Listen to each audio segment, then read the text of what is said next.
So I get asked from time to time from my students if what's taught in this course applies to tournament poker in addition to cash games.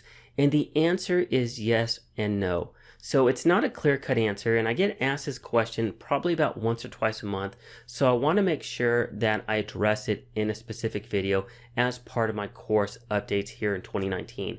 So this course has a primary focus in cash games, and that's for a specific reason. Number one, I'm a cash game specialist. I'm not a tournament specialist. So my courses, they focus on poker fundamentals as well as cash game strategies.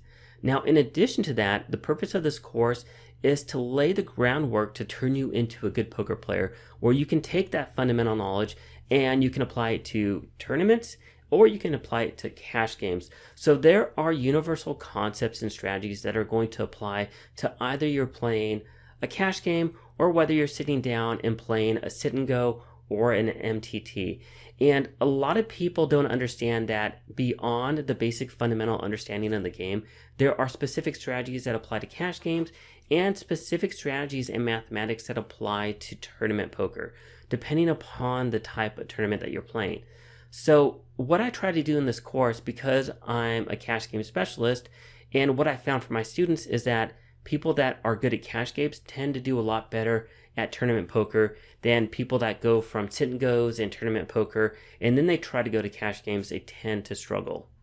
Now, the reason for that, typically what I find is that people that make the transition from sit and goes and tournaments then to cash games, they struggle because in these tournaments, they're typically playing short stacks, so the decisions are a lot simpler. You're either going to be all in a lot pre-flop, or you're going to be all in a lot by the flop or the turn. Well, in a 100 big blind cash game, or when you're playing deep stack with 200 or 300 big blinds, you're not going to get all in that often.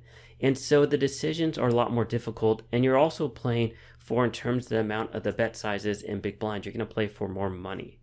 Now, with that said, this course also focuses on building your foundational knowledge. So in regards to understanding basic pre-flop strategy, things such as why we raise, what a good sizing is, the considerations for that, ranges that we would isolation raise, ranges that we would 3-bet for value or 3-bet as a bluff, and then post-flop looking at things such as board textures that we can value bet on, board textures that we can semi-bluff on, and board textures that we can just pure bluff on.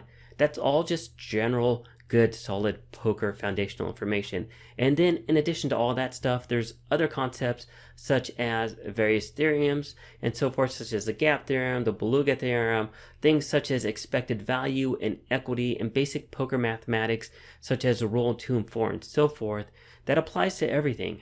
But primarily my focus here is teaching you how to play that and apply it to a cash game.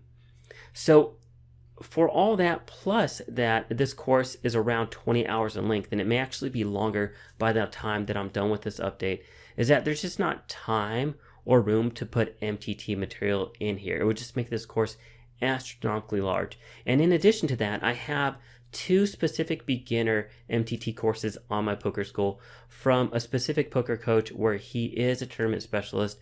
And so I allowed him to create specific courses as well. So I recommend that my students start with a class like this, and then if they want to jump over to a class like that, such as our MTT 101 or MTT 202 course.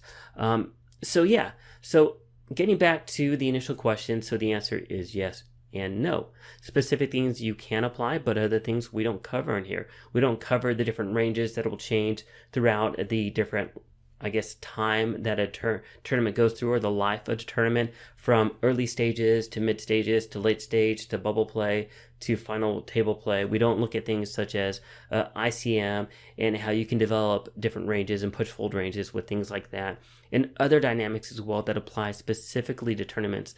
But I always recommend people start with a course like this, and then when they're done, jump to a tournament course. And like I said, we have a couple of those for beginners at my poker school, and you can check those out in your spare time, but I'd recommend you finish this course first. So if you have any questions, any follow-up questions regarding all this, just let me know and I'll be happy to answer. If not, thanks for watching, and I'll see you guys at the next video. Take care.